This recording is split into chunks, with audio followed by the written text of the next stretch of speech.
Hey everyone, welcome to Talks of Thailand. My name is Jon. Today's story is about a man who says, despite of everything going wrong, that he still loves Thailand's bars. Don't forget to subscribe to the channel if you haven't already, give the video a like, and before we get into today's story, please check out my website. The link is in the description and the pinned comment. I write a number of articles to do with Thailand and to do with Southeast Asia as a whole on there, which links together with the other work I'm doing at the moment. Have a click around, show support to the channel by doing that, and I would really appreciate it. Anyway, let's get into today's story. I can't believe how I did such stupid things when I was in Thailand, and also that I've come to the conclusion I would do them all again. Looking back on the things I did, I honestly feel like it wasn't me that even did them, because nobody in a sane mind would do what I did. At the time though, I guess I probably wasn't even in a sane mind. I thought I was. I thought I was living life. I thought I was loving life. And I thought everything was going according to plan. It's obvious as I reminisce about the past that I was so far gone from reality, and so far gone from the very notion of how you're meant to live a life, that I was doomed to failure before I'd even begun, and I began a long time ago. I can even pinpoint the exact moment when things started to go very wrong for me, and it's not like there was one singular moment or one particular moment when things started to go wrong. It was, I suppose, a continuous decline from when I touched down in Thailand for the first time. There was one big moment, though, which was basically me turning an absolutely dreadful situation into the worst kind of situation imaginable.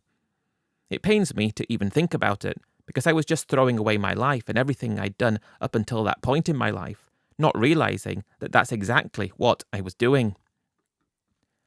I'm not going to say that I didn't enjoy myself doing the things I did, because at the time, I really was enjoying myself. I thought I had all the answers to all the problems of life, and I really held on to that fact because I couldn't see myself getting into a position where enjoying myself to such extremes would ultimately cause me to destroy myself to even greater extremes. I think that's the thing I want to talk about the most, because I've read lots of stories and I've just started listening to stories now about things that people have done. While lots of people tend to say that these people had it coming to themselves, or that they were stupid, or that they were insane for doing the things that they did, I tend to think that these people are not necessarily stupid. These people are not necessarily throwing their lives away willingly, or brain-dead people, or whatever you might call them. These are just normal guys like me, a normal guy, who get stuck in ways that they didn't realise they were being stuck, doing things that they thought was normal and acceptable, and just perhaps going crazy for something that they didn't have access to before Thailand became such a huge part of their lives. It's funny, because when I went to Thailand for the first time, I went together with a friend of mine, a very, very close friend. Not a close friend now, because you drift apart as time passes by. At the time, we were drinking friends at the local pub, we did business together, we built quite a good business together, and travelled to Thailand together. This was after travelling to other places first with our business, though it was travelling to Thailand together that I suppose kind of brought that friendship apart. I suddenly became somebody who couldn't exist and couldn't function without Thailand, and he just didn't see the appeal, and that's why the friendship fell apart, and I will get to that shortly. I just would like to say, go easy on me because it's been hard, and I'm opening up hoping that you can at least feel some kind of sympathy for me for being honest about things, because I believe honesty is where things have to start. I suppose we should take it back to that first fateful trip to Thailand. I was 52 years old, my friend who I was going with was roughly the same age as me, and we were just actually taking a break off work. We had a couple of guys working for us who were going to step in and look after the business while we were gone, and it was part of our overseas mission, take a break off work, yet go and look for some suppliers, which we'd done time and time again. We decided to go to Thailand as well because we'd heard that there were options and suppliers in Thailand for what we were selling, and I think the first thing I should say is that we didn't find any supplies in Thailand, and that was kind of a wasted trip on that front. When we arrived in Bangkok, though, I just felt this kind of energy and this kind of vibe that I'd never felt before. It was very different to the places we'd been in Europe, where we usually went for the business. Thailand was kind of like a world in its own. This kind of world that you hadn't seen before, and I could tell, though, that my friend, he just didn't like it. I wasn't trying to be too over-enthusiastic about it because I didn't want to single him out, though I felt like I really did like it. We only spent 5 days there. It was just a quick in and out, doing some research, but during those 5 days, although I had walked past lots of the nightlife establishments, and I'd walked the streets and got a feeling for the country, Nothing happened that really solidified anything in Thailand for me. It was just one of those I need to come back and have a proper experience by myself, so I don't need to worry about the situation of my friend, and also not wanting to dive in at the deep end and leave him to his own devices, because that's just not how we did things. I wouldn't say that Thailand grabbed a hold of me during that time I was there, because it didn't. It just piqued my interest in finding out more about the country, and this was approximately in the mid-2000s, which is a long time ago now. I was early 50s, not really thinking about anything other than the business, though at this point, we'd arrived back home, and nothing came of that trip in terms of the business, and we continued with things, and we were both single. Anyway, that's by the by. He was quite serious with this woman who he'd been with for a long time, of a similar age to him. They'd been together for a long time, and it was around that point that he started to want to solidify his relationship with her, and they got married. I was the best man, and he went his way on his honeymoon, and when we had a break from the business because of that honeymoon, we actually closed down the business for a few weeks. The guys working for us were taking it over, though in our minds it was closed down so we could have some time off. That's when I took my time to go and explore Thailand. The first time I was there originally, kind of like I just needed to go back and see what it was like by myself and really get stuck into it, because it just excited me. Although nothing that had happened that first time gave me that excitement when I was there, I could just feel that excitement and wonder and feel like it was on every corner, and I wanted to take part of that. I wanted to take part in it. I wanted to enjoy it and just see what it was like, and it was just like I was drawn there in a way. Why I was, I don't know, but I was, and I'm just telling you exactly how I felt and how things were going through my mind. It was probably about 2007 when I was flying to Thailand for a proper holiday, 100% proper holiday, of which I hadn't had one for such a long time. All the overseas trips that had been done were always for work, and you'd always put work first and the business first, and we were doing well together because of that. We had a decent turnover at this point, approaching the £1 million mark. Of course, that's not profit, but it was kind of like we'd already achieved the goals that we'd set out with in the business, and it was when I got to Thailand this time that I was starting to think about early retirement. I was starting to think about packing everything in and just having time to myself. My friend, who just got married, was still very focused on the business, and I'm not saying I wasn't, but I wanted to really find a way to have some time for me for a change. I never thought about that whatsoever up until that first time in Thailand, which opened up the possibility for me to go and check out what it was like by myself. When I got back for the second time, this time by myself, this time with the understanding that I can really let loose and see what it's like, that was when the thoughts of early retirement really started to kick in. I want to describe my first night there, in Bangkok, 2007, because it was a night that would change my life forever.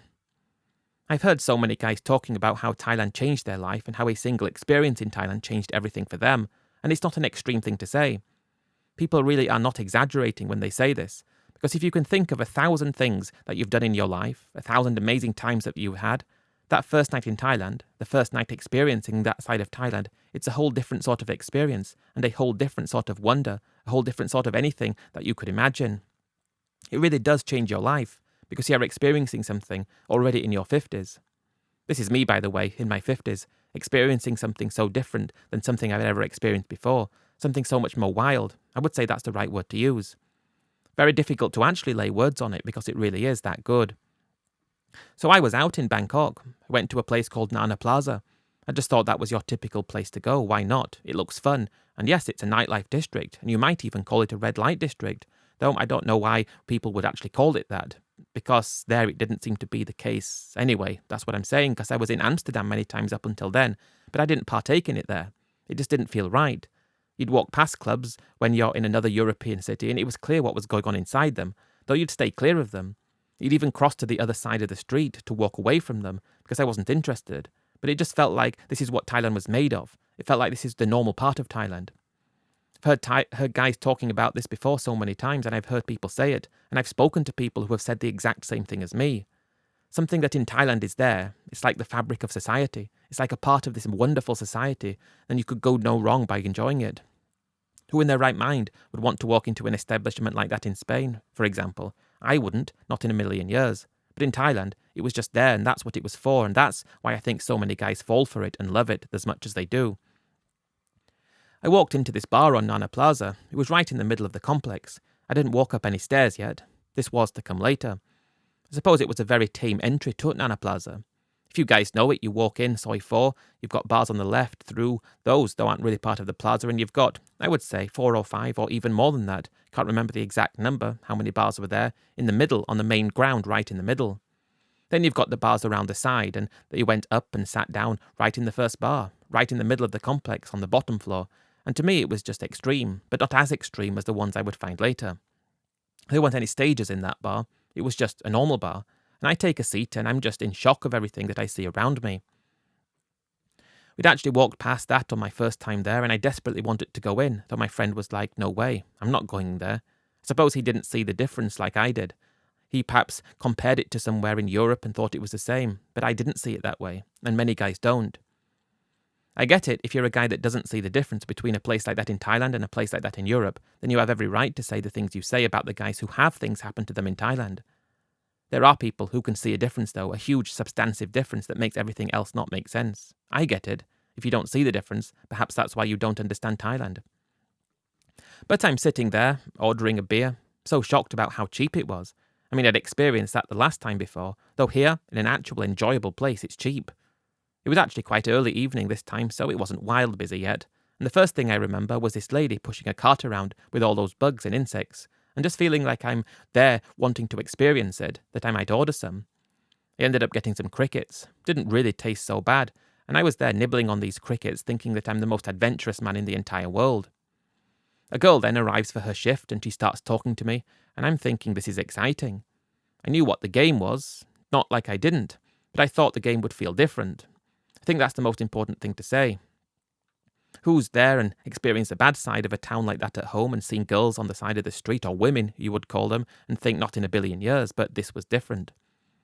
She's talking to me and chatting and remarking on the fact that I'm eating crickets, saying, you must have been in Thailand for a long time. I went with it and said, yes, I've come all the time and this is my favourite place. Then she starts talking and asking for a drink, and that was the first time I'd bought a drink in Thailand for a girl, and it was really quite a strange experience, because back then you have to remember it was very cheap, and I'm not spending a lot of money. I'm probably on a drink for me and a drink for her, we're talking about £2. As soon as she had that drink, it was like her attention was solely focused on me, and I'm not saying that I didn't understand what the game was and what was going on, just that I was really loving the attention, knowing that it had that side of things attached to it. I'm not naive or stupid on that front, though I was just thinking, this is the best experience I've ever had, and I was just wanting more and more of it. I wasn't expecting anything to happen with that girl when she started talking to me, though I'm finding I'm buying her more drinks and more drinks for me, and I wanted to go in some of the other bars, but it was like she'd already latched onto me and thought she could probably have a good night if she stayed with me, and she could probably make some money, and I'm, for a while, thinking and looking around, and I'm starting to look up to the higher floors in Nana Plaza, looking to the side and to the left and to the right, and I see the steps, and I want to go and have a look, see the girls walking outside these bars with really exciting clothes on, and I want to go and look. But I'm looking, and then as soon as I start to look, she sees me and starts talking to me, asking me more questions to try to get my focus back to her. I knew exactly what she was doing, I didn't care though, and I kind of succumbed to her charm, if you will, and kind of just ended up, just finished off the night with her, in a way that is quite remarkable to think about, because it was this experience that was probably the best experience of my life up until then. But then it's not like I even finished off the night, it's only 10 p.m. and she's left, and I'm in the hotel thinking, did that just happen? What an amazing time. And it was like I was hooked from there. I was completely hooked. Although it was 10 p.m. and like I said, I felt a bit tired. I'd only just arrived that day. I was back out. This time I didn't go to Nana Plaza because I suppose I didn't want to think and meet her and go back and see her again, and she might look at me if I go somewhere else, so I better go to a different place. That was when I just took a short walk outside my hotel. I was staying on Sukhumvit Soi 8, not that far up the street, and back then it was far better of a street than it is today. None of these other sorts of places that you see cropping up, which are catering to people who have a lot more money than I do, I suppose. But I'm not complaining about the changes because I love Bangkok today, I do, and at least when I was there last. I will be going back soon. Anyway, jumping ahead. I walked back out to the hotel, and it was maybe only 50 yards away from the hotel, and there was this tiny little bar on the left. I think it was called the First Bar, and I remember that because it was next to the 7-Eleven. You've got the 7-Eleven down there, a little exit to the left, and then you've got the block of shop houses, and that was on the right at the end. Row of shops, I would say, and there was one next to it that has an internet cafe there, and they washed clothes. And over the course of the next number of days, I actually took clothes to wash in that little internet cafe place and checked my emails a number of times, and that's how I remember it so well. But I just walked into this bar, the First Bar, and it was, a different experience to the one in Nana Plaza. It was more of a laid-back environment, more calm. And about, I would say, 5 stunning girls working in there, 2 other guys or 3 other guys, however many, when I walked in, who were similar to me. Don't know where they were from, and I wasn't really overhearing their conversations, but they were being attended to by girls. I walk in, sit down, and before I know it, another girl's talking to me, and 12 p.m, and she's left the hotel, and I'm thinking Thailand is my new place, Thailand is it, working out how much things cost there, and how much I've got, and what the value of the business is, and already thinking about all those ideas. This is where I should be. I was feeling this is my new life. I was feeling it was amazing, and I repeated the next few days in Bangkok, having probably, yet again, the best time I'd had. Not trying to lie or sugarcoat it by saying it was better than it was, because it was better than it was, and I was loving it. I was loving Bangkok, loving everything. I really did. And as I said right at the start of my story, if I look back, I just really don't understand how I let myself get so carried away, and how I let this happen. I guess I might have already been showing signs of addiction, already showing signs that this was kind of the pinnacle of life. This is what I wanted in life. Nothing could get better. And although this isn't the point where I can pinpoint actually things went very, very wrong, this came quite a lot later, I was trying to fix things by things going wrong, I suppose, which made it worse, and I will get to that. But I'm already showing the signs of addiction, already showing that this is life for me, this is everything for me, and I'm loving it to the point where, I'm out for 4 days later, and I made my way to Pat Pong, and I kept overhearing Pat Pong being discussed. And I suppose even then, it was not what it was in the 90s, but I made my way there. And that was my first little incident, I would say, and I want to talk about that, because it's one of those Thailand things that can happen that leave you quite shocked. You're not upset, but looking back, you can actually have a bit of a laugh at it, and you kind of cherish these little moments as being an introduction to Thailand that allows you to understand things that other people didn't.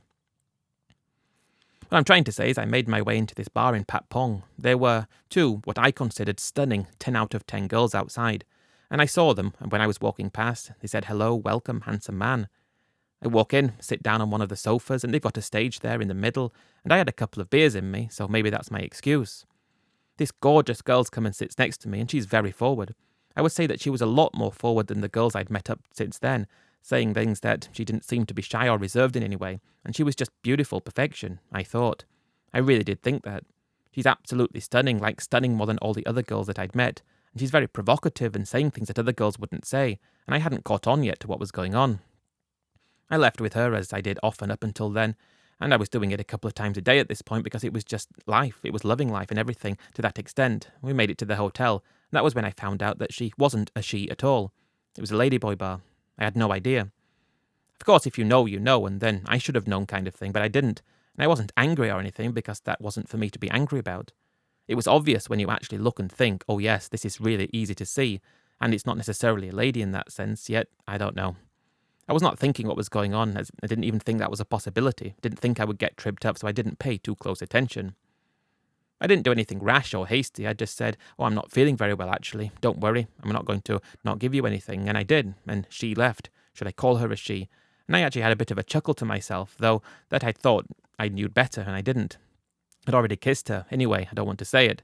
So I went a bit closer to where I was staying and fixed the problem. At this point, I would say that although I'm meant to be arriving back home, meant to be getting back into the business, meant to be getting stuck into that and looking for ways to grow it, I'm already thinking that I want out. I don't want to do that anymore. I want this life. I'm speaking to guys who are expats there, all such amazing characters. One guy I met who is still a friend today, I still speak to him from time to time. Still living in Thailand, I believe. Always one of those guys who was quite similar to me, did similar things, had similar amounts of money.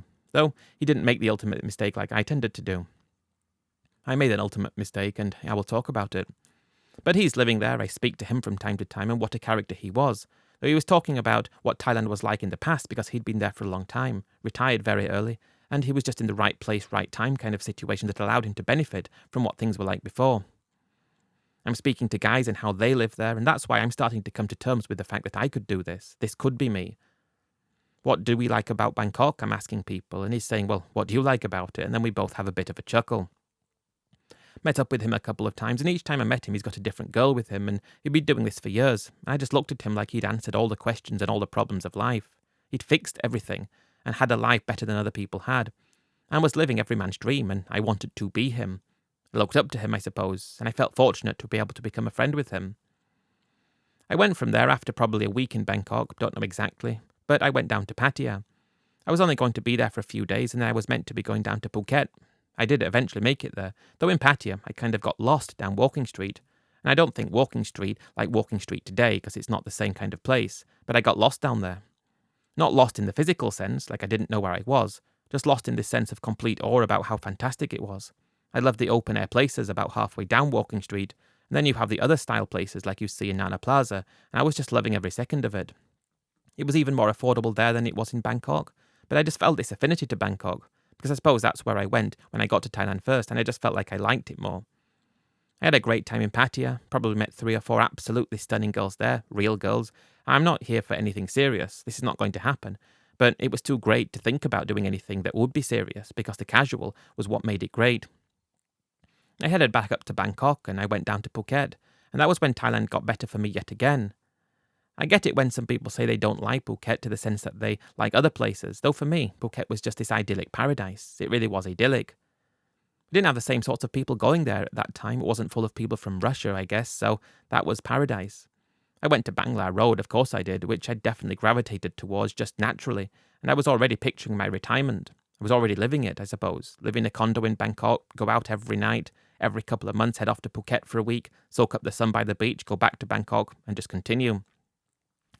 I had one final hurrah in Bangkok before I returned home, already thinking about what to talk to my friend about and how I wanted out, and what the possibilities were going to be. I left Thailand a changed man. Thailand changed me in so many different ways. It made me a better person, I thought it did. It made me understand that life was for living. It made me understand that life was only a case of you getting older as time went by. You're getting to a point when you might not be able to enjoy this like you're enjoying it now, so you need to enjoy it now. Now is the only now available. Up until then, and you can also think about the future, and you can plan for the future and build something for the future. Yet, you can do that to sure, but who knows what the future is going to be like, and who knows if the future is going to even exist for you? Who knows? Nobody knows. That's why I'm starting to think about the now. I most definitely was thinking about it to the point that I'm starting to understand I really need to enjoy myself, because imagine what this would have been like if I was in my 30s. When girls were a similar age to me, I would have been a catch. It would have been like it was now, but times 100. It was like now or never. That's how I'd somehow convinced myself. Now or never. When I got back home, though, I was really happy. Like, I'd never been unhappy before, but perhaps I was. I'd enjoyed life before, I thought I did, going to the pub and catching up with friends and chatting, but now it felt like that was so tame in comparison to what life was meant to be. And I'm speaking to my friend talking about the business. He's excited to go off. He's just got married, got back from his honeymoon, excited to go off and look at this supplier in Bulgaria, of all places. And I'm thinking I don't want to go there. I really don't want to be part of it. That was when I told him I wanted out. I've decided I want out. I wanted to retire. I've had enough. I want to move to Thailand. That's what I'm doing. And I want you to buy the business from me. Can you buy me out? We talked about it for a while, and it was worth, I would say, a lot of money. I thought it was. And we both thought it was, though he got to the point where no one else can buy it, and he said, I'll give you 100 grand for your share. In my mind, it should have been about 400 grand, but he said 100. Well, can you give me a bit more? Don't really want to, he said, don't really have the cash. Anyway, we agreed on 125 grand. He bought me out of my share of the business, so I took it. I was happy with that, I suppose, because you've got to remember at that point, that was still around 8 million baht. I was getting that, and I was already thinking in Thai baht at that point. Already thinking, even though I'd only been in Thailand for 2 weeks, everything was Thai baht in my mind. Everything, what I could get in Thailand was in Thai baht, and I always did the conversion almost immediately from being connected to Thailand in such a way. Pounds just didn't make sense anymore. I mean, they did, I knew everything about it, but you know exactly what I'm trying to say. I was thinking 8 million baht, that would last for a long time, but let alone, I've got savings as well, probably just over 75 grand, just over 200 grand total, plus I had my house, which I'd had for a long time. I'd only ever lived in small places. I preferred having a house that was small with no mortgage, rather than a big house with a mortgage, so it wasn't worth a lot. Looking at what that house is worth today, it's worth a lot more, isn't it? So you should have kept it, but you don't know that, do you, at the time? Probably it was worth 60 grand though. This was going on through 2007 and 2008 when I sold a house, and it was early 2008 when I moved to Thailand with about £250,000. I kept all my money at home, invested in a bank account there, paying a decent percentage, and then, we had the financial crisis in 2008, so that was a very inopportune time. Pound gets weaker, interest rate gets reduced, so I'm not getting that amount of money. So by the time that happened, I'm already living the Thailand dream. I'm living the Thailand lifestyle based on the understanding that I've arrived and its pound is worth what it's worth. The interest rate is so much and what it's worth, So even though it changed, I'm kind of stuck in what it was, believing it will get back to that way eventually, and just accepting for the temporary mistake of what has happened, even though it was not a temporary thing and it just got worse as time went by. My first day back in Thailand, I will talk about that first because I felt like I'd arrived back home. I felt like I had a hero's welcome back to the place where I belonged, and although this was the place where I declined both mentally, physically, and in lots of other ways, it was also the moment when I felt at my happiest. I felt like I'd achieved something big, I felt like I'd won in life, and I hit the bars hard and harder than I had before. I felt like I owed myself a pat on the back for a life well worked. I felt like I needed a blowout, because I hadn't been back since that last time, and it could have been 6 or over 6 months till it'd take me to get everything arranged. But I just fit in straight away, building up a small community of expat friends who lived around Bangkok and hung out around Lower Sukhumvit. I rented a place on Sukhumvit Soi 13, which was about 250 quid a month. It wasn't expensive at all, and for the first 6 months of me being there, I'm just enjoying myself, though I'm enjoying myself to a point when it's sustainable, it's acceptable, and it's continuable for a long time if I continue like this. But it was probably about 6 months later, though, when you go to meet up with a couple of your mates who have been there for a long time, and I arrived at Cheap Charlie's, one of the most popular places for guys like us around that time, and I hear from one friend that the other friend that I was there to meet is dead. What do you mean he's dead? A friend of mine just died, heart attack, a massive heart attack. He was a bit older than me, been living in Bangkok for years, and we were meant to be meeting up, and just died of a heart attack just like that, and I was really shocked. A month later, another friend, he's left, he's not coming back. A couple of months after that, I'm still enjoying myself and having a good time, but then a couple of months later again, someone else has left. And then after you've been there for a year, this friendship group you've built doesn't exist anymore. You've got that one friend that I still have today, that was it, but all these things that you kind of changed around you, you've built this group, now it doesn't exist, and it's like if you want more friends, you've got to start again. I didn't really know what to do. I had friends from back at home and I parted ways with them because of Thailand. I changed because of Thailand, and then you're speaking to expats and going to expat bars, just going and being yourself. Then it's like you don't have friends anymore. So from there, it's just bars with the girls and meeting girls and living life that way instead. That was the only thing that I did from there because I didn't want to make friends and then not have those friends in a year's time because they'd left or died. It was from there that I suppose I lost a little bit more control, and that's putting it extremely lightly. I would say from there I didn't just lose a little bit of control, I lost total control. And while I was enjoying Thailand in moderation still, it was still extreme moderation, though I completely let go. I want to describe a typical week for me, not a day because that's just a day, not a month because that's too long, just a typical week. Let's say I would wake up on a Monday morning, forget the previous week though, that'll come at the end of this one. Wake up on a Monday morning, probably about 11 a.m, don't have anything to eat, perhaps a little bit of a headache, down some water. He always drank a lot of water in the mornings, and I'd get up, living in that one-bedroom place on Soi 13, just great, decent. Get up, look in the bedroom. My bedroom was kind of in the inside room, and the living room, not really a living room, that was on the outside room, so my bedroom didn't have a window. And I'd go and look and be in awe of how amazing Bangkok was. The amazing view over Bangkok, I could see the BTS from where I was, I could see Sukhumvit Soi 11 on the right, a bit of Soi 13 on the left. I could see the places that I'd been to all the time, and I would just feel this sense of excitement come over me. And I'd take a shower, go out for something to eat, enjoy that, and not seeing friends or anything. And I would just think, where am I going today? I'd go to the bars on Soi 11 or Soi 4 or Soi 7, or I'd go up to Soi 22, I'd go to Pat Pong, and I'd start drinking around 2 to 3 p.m.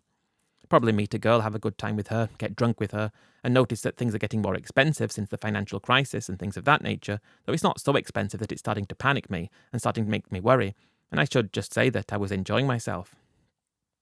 After her, maybe I'd go and watch a film, something had come out to the cinema or not, and go for something to eat around 8 p.m, then I'd be back to the bars, maybe meet another girl and see how things went from there.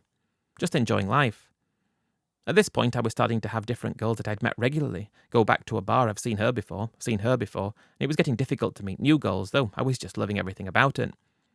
Go to bed about 11 p.m, 12 p.m. or something like that, wake up on a Tuesday, and I should say I did the same thing again, and on Wednesday, again, and on Thursday, again, and on Friday, again, on Saturday, again, and on Sunday again. Wake up on a Monday, and it's just a brand new week, and a brand new adventure, brand new everything, yet brand new everything doing the same thing. And I'm just loving it, because Thailand's so cheap on the one hand, and everything's so cheap. But when you're having so much of it and doing it so much, it's not cheap anymore, and I'm probably spending about £2,000 a week. I arrived to retire with 250 grand, but bear in mind I was getting 5% interest when I arrived, and I wasn't getting that anymore. It was sustainable based on 2007, just not on 2008. And I did that. A month would go by and I'd blown through so much money. Then I'd fly to Phuket, tell myself I'll have a week off. You'd have a day in the hotel and go somewhere to eat. Then the second day, you'd find yourself on Bangla Road, and that would continue until I went back to Bangkok. When 2010 comes round, at this point, extremely overweight, I'm talking about myself here, I was extremely overweight, extremely unhealthy. I'd struggle to walk up the steps up to the BTS. I get to the BTS if I'm going somewhere, and instead of walking up, Soy 11, you turn right, off Soy 11 onto Sukhumvit Road, and you've got the steps up to the BTS. I'd walk all the way down to find an escalator to use because I just didn't want to walk up the steps, couldn't handle it, because I was so unfit. And I'm a former shadow of myself in terms of my physical health, and my financial status was getting concerning around 2010 because I'd blown through such an incredible amount of money that I'd somehow allowed myself to ignore the fact that I'd done it, because I was just having such a good time, and I didn't want to get out of that life. It was around this point when I just had to think to myself, if you do continue like this for much longer, you're going to kill yourself, and you can't have enough money to do it anyway. I had spent so much, probably half of my money in a couple of years. The guy who I talked about, who I met when I was there, the one who still lives there, is the one of the only guys who I still is my friend, though we didn't meet up often. Our friendship would, come back together later. He just told me to pull myself together, but I was asking him because he was living exactly like this, but he just seemed to be able to handle it. That's just what he did, and he loved it. And I just said, how do you do it? How do you handle it? He wasn't overweight. He didn't seem to be unfit. He went out and did what I did. Though I guess maybe he had more money, and maybe he was able to, exercise in the daytime or something to make up for all the excess. People handle things in different ways. I didn't realize it, though. At the time, I was a huge mess. I was a real mess. Yet, I was enjoying life, and I only found out I was a mess later on. But I did think to myself I need to have a couple of months out, a couple of months in Phuket, just to try to pull myself together, because I wasn't pulled together in any way, shape or form. I was really struggling at this point, probably met hundreds of girls, each of them amazing, though never ever did I think about getting into a relationship. That was something I never thought about, because it wasn't like it was meant to be for me. I wasn't interested in that. I had no thoughts about that. I found myself in Phuket, kind of off the beer for a few days, though I'm really missing my life. I'm missing the enjoyment of my life, and I'm missing it. So I find myself down Bangla Road naturally, but I wasn't drinking beer to start with, drinking Diet Coke in the bars, and it's just not the same. It was around this point, I can't remember how long I'd been in Phuket, when I'd met this girl, who I wouldn't say I loved, I didn't. I don't know what it was. I just felt like, when I was with her, it allowed me to get out of that lifestyle for a bit, yet somehow live it at the same time, because I'm with this amazing girl who's just, I don't know, the right way to describe it. Every guy tries to say his girl's different in some way, and I'd never thought about a relationship, and she's starting to stay with me more and more throughout my time in Phuket. She was from this little Isan village, and a place I would never have thought of myself visiting at some point, but no, I didn't build a house there, don't worry. Suppose I did something equally as stupid, though that's beside the point. But I'm spending more and more time with her. I'm not drinking, and I believe that's why I was spending more time with her, because if I was drinking, I wouldn't have done that. I would have wanted more excitement, though it's not like when I'm drunk, this is more than enough excitement. She was 26, and before long, well, it was alarming for me to say, and I just forgot to mention, she actually had 3 kids. I didn't have any kids, and I was never interested in kids, though her having 3 kids, and why, given the fact I'd spent time with so many other girls who didn't have kids, why I felt something for her, I'll have no idea. I'm completely baffled by my complete lack of wherewithal to what was going on. 3 kids, though. I spent probably a month with her in Phuket, again, trying to tell myself it was fun while it lasted, don't get more serious. I really tried to tell myself that. By this point, I'd met so many guys, not really friends because I completely forgot about friends when most of my friends had left, all of them apart from that one guy who I'm still friends with, but I don't know anything serious. I've seen so many guys lose so much money. Nearly everyone. Why did this guy leave? He got involved with a girl and he built a house. Why did this guy leave? Oh, she stole his condo. Why did this guy leave? She stole his money. Why did this guy leave? He died. Why did this guy leave? He caught something. Why did this guy leave? Well, and all these stories that you hear, and it's like, well, it's always the same, isn't it? A girl that ends up ruining it. Some guys were different. They ran out of money, went too crazy. That's where I was headed. So I reasoned that I don't want to lose all my money, and I'm starting to have really strong feelings for her. After the month, though, it was not strong in the sense that they were love feelings, but strong as in perhaps this was like a saviour kind of thing. She was my saviour, the other way round to normal. I asked if she wanted to go to Bangkok with me, and she did. She did work at a bar in Bangla Road, and I thought a bar girl was the only thing that was suitable for me. I mean, I loved the bar girls. Bar girls are my life and always have been, even to this day, since I discovered them. I was there in 2010 with her, make our way up to Bangkok, and it was when we'd been there, not for very long, maybe a week, I decided to completely leave Sukhumvit with her. We moved to Ratchadar, which was not very popular back then. They had the MRT though, and we moved there to this little condo. It was actually a bit bigger than the other one I was in, but still small. Very Thai style, and I'm living with her and finding I'm doing different things with her.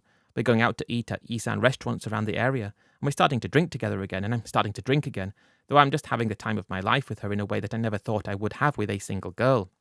I really never thought that would happen. Before long, I feel like I'm inseparable from her. I don't know why I asked her to marry me, and I don't know why I did that. I really don't know, because I never thought I would get married. I was never interested in getting married. I had a retirement visa, that was good enough, I didn't need anything more than that. But no, we got married. That was when I went up to Isan for the first time, and my last time there. I absolutely hated it. I have no idea why any guy would ever consider living in a place like that. Not saying there's anything wrong with the people, not saying there's anything wrong with the countryside as a whole, just saying that it's just, I suppose, back then it was a lot different. 15, 16 years ago now when I was there, and it has come on a lot, at least from the videos I watch. That was my introduction to Isan, to her family, to her kids, to her existence beforehand. And you kind of understand why so many girls leave places like that to go and work in the bars, because, well, if you don't have anything there, it's very difficult to make anything. That's not necessarily the biggest problem. But now I'm married and we go to Phuket to have a honeymoon, and we were thinking around this time, should we actually live in Phuket, or should we stay in Bangkok? I loved both places. And I think it was when we got married, when I felt like I'd settled down in a way, that we decided to leave Bangkok. We spent probably 6 months in Ratchadar, left Bangkok though and went down to Phuket, and I'd say we were in 2011 at this point. I didn't have that much money left, though I felt like I knew Thailand very well. I felt like I knew how Thailand worked. I felt like because I'd been there for a long time, that's where I belonged. And that is something I think that many guys fail to talk about and many guys fail to realise. When you've lived in Thailand for a certain amount of time, and that becomes your life, okay, you might be running out of money and not have enough money to do the things you're doing. When it's the point where this is where you believe that you live, this is your country in a way, and you feel it like that, although it's not, I think that's how you kind of get to the point where you're spending money and letting your money end up with nothing, because this is where I live. Something is going to happen, because this is where I live. If something goes wrong, this is where I live, I'll fix it. And I don't believe the guys think when things go wrong, they'll have to go home. I think that's the thing. Because it's not like that, is it, at home? If something goes wrong at home, you can pull yourself back together and pick yourself up, and believing if something went wrong in Thailand, you'd be able to do the same. That's the biggest mistake of all. As I said right at the start of my story, I can pinpoint the time when things started to go very wrong more than ever. I suppose you could say the fact that I got carried away and got completely addicted to the bar girls and to the bars and to that side of life, that was when it started to go wrong. But it went very wrong, though, when I met her and got serious with her, moved to Phuket with her, and somehow came to the conclusion that it would be a good idea to buy a house with her for about 80% of my remaining funds. Believing that, because I'd worked in business before, I'll just somehow be able to find another business to do and make that work. We bought this house. It wasn't anything substantial. It was just a small little house in a very normal Thai estate. Back then, Phuket prices were cheaper to buy, and we invested in this house after we'd been in Phuket for 2 months. But I suppose invested is a very bad word to use because it wasn't an investment at all. It was just throwing money away. We moved into this little house. I had my visa money, 800,000 baht in the bank, and I probably had about 20 grand left at home. And I'm thinking then, okay, now it's time to do something. Now it's time to make some money. Not believing that I wouldn't be able to. Again, pointing to the fact that if something went wrong at home, you would just be able to be okay. Something would happen to make you okay. You've got all the backup from home if you don't have money. It's that belief that knowing that if something went wrong at home, you'd be okay, thinking if something went wrong in Thailand, you too would be okay. As the days are passing and I'm not doing anything, we're just going out and just living and kind of putting on the complete back burner the fact that money's basically running out. Well, it will last for 2 years, I would say to myself, so don't worry about it. Worry about it then. Looking and thinking about work, speaking to people and meeting people and thinking that something will just happen, and that's the most stupid thing of all. I will say it again, that's the most idiotic, most lunatic, most insane, most stupid, most whatever you want to call the word to describe my stupidity, was just believing that before my money ran out, something would happen that would allow me to just make more money, to just live in Thailand with my wife, who I loved, who I thought loved me, and who was everything for me, yet who had fixed me in a way to get me out of the bar scene and to stop me from killing myself from drinking too much, although we were drinking, just not that much, thinking that something would just happen. When I went from 20 grand to 10 grand, thinking something would happen. By this point, I think we got to 2012 and I had 5 grand left, and apart from my visa money, thinking something would happen still now. Deep down, probably worried and knowing that this is crazy, that it's stupid, and you've got to change something quickly before you do something crazy. But again, just being oblivious. I think I just allow myself to live in such a sense of obliviousness, a sense that something's going to come right soon. Eventually, something has to come right, because if it doesn't, something's going to go wrong, and not wanting to think about that. Because if you think about that, that's when you start to go into dark places. Obviously, my wife didn't have any idea about my money situation. When that $5,000 went and I've got my visa money, it's like, well, never mind, I can change to a marriage extension that needs $400 in the bank instead of $800. We can live for a year on $400. I'm supporting my wife financially. She gets little bits of money from me. We have our house so we don't have rent to pay. Halfway through, I think 2013, I changed to a marriage extension. My wife said that's fine, it's not a problem, not knowing about the money. I spent through another $400,000, now I've got $400,000 left, still oblivious, still thinking something's going to fix itself. Something has to fix itself soon, because you can't allow yourself to think if something doesn't work, everything is going to go wrong, and your life's going to fall apart. You don't allow yourself to think like that. I was just so oblivious to everything, thinking that something has to work, that even when I had to start using my marriage visa extension money, if I didn't catch on until it was about halfway through that was when I told my wife I've only got 200,000 baht left, and if you want to see anyone change, that's a very good thing to say. What do you mean you've only got 200,000 baht left? Well, I've only got 200,000 baht. I thought something would work. I allowed myself to think something would work for 2 to 3 years. Something has to fall into place eventually. Not because it should, just because I needed it to. I needed it to, therefore it has to. It had always fallen into place for me before. My life had always fallen into place, forever, since I was a child, that things fell into place eventually. And I think that's one thing that so many guys get tripped up on, thinking that something will fall into place eventually. I can promise you hand on heart, in Thailand it doesn't work like that. Things don't fall into place. You have to either be lucky or make them fall into place, whereas at home, things just did it naturally. You'll just be living life, and all of a sudden, you'll meet a guy, and all of a sudden, you're in business together, and all of a sudden, you're selling that business out, and that's how it went at home. When I did my first job, I'm unemployed, I'm at the pub, and all of a sudden, you're speaking to a guy. All of a sudden, he's offered you a job, a temporary job, just painting the walls of a house that he was painting because he was a decorator. He needed someone to help him, and you just fall into place with that job. Things always fell into place with me, and I just believed to such an extent that things needed to fall into place that I allowed myself to lose all my money, all of it. Well, 200,000 baht left, thinking, hang on, things aren't going to fall into place. My wife's then very angry about things, saying I'll go back to the bar, go back bar, and I'm saying don't be silly, don't be ridiculous. And of course she went back to the bar and made a deliberate show of the fact that she did, saying you bad man, you really, really bad man. And I'm just there thinking, Jesus, what's going wrong with my life? I was thinking this is crazy, I couldn't believe it, and that was a quick loss of the house, a quick breakdown of the marriage. Back in Bangkok, I'd had about 100,000 baht. I'm devastated, heartbroken, and it wasn't necessarily about her, because although I loved her, it wasn't the upset of not being with her. It was the upset of the money in the house that should have been mine, the money that should still be mine, and the fact that nothing fell into place for me. Nothing worked out, nothing just came good. In 3 years of expecting something to come good, expecting to run into someone who would offer me a job, expecting anything or whatever it was I was expecting. But the thing is, I don't know what I was expecting. Then it's the awful decision of having to go and meet your friend, the one who is still living there, still in touch with him today. The only friend I still have from Thailand, telling him the situation, and he wasn't really rubbing it in because that wasn't the case. That's not the wrong word to use. He was just kind of like, well, you're just another statistic. It's happened to so many guys. He's seen it happen. And why doesn't it happen to him? I asked him, why doesn't it happen to you? He just said, I don't know. Perhaps he just had much more money than me and it couldn't happen to him. We promised to keep in touch, and I think it was 2013 or 2014 when I'm touching down in England with absolutely nothing. And of course, in a way, things just fell into place, don't they, in England? 3 months later, I'm working. No business, but I'm working again. I just happened to start doing removals for a house firm. Wasn't very good, wasn't good for me because I wasn't in shape, because I was overweight and getting older, not very fit. And I started to do my back in doing this, though it just fell into place like that. That made me even more angry and bitter about my Thailand situation, because I'd been back in the UK for 3 months and I was already making enough money to just live. Why the holy hell could that not happen in Thailand? I'd waited 3 years for something to fall into place in Thailand, but nothing ever did. Back home, something's fallen into place immediately. Okay, I'm starting to save money, starting to work again, not enjoying it, having an awful time of it, just living. And I just missed the bar girls, I missed being there. And I wasn't missing my wife, though.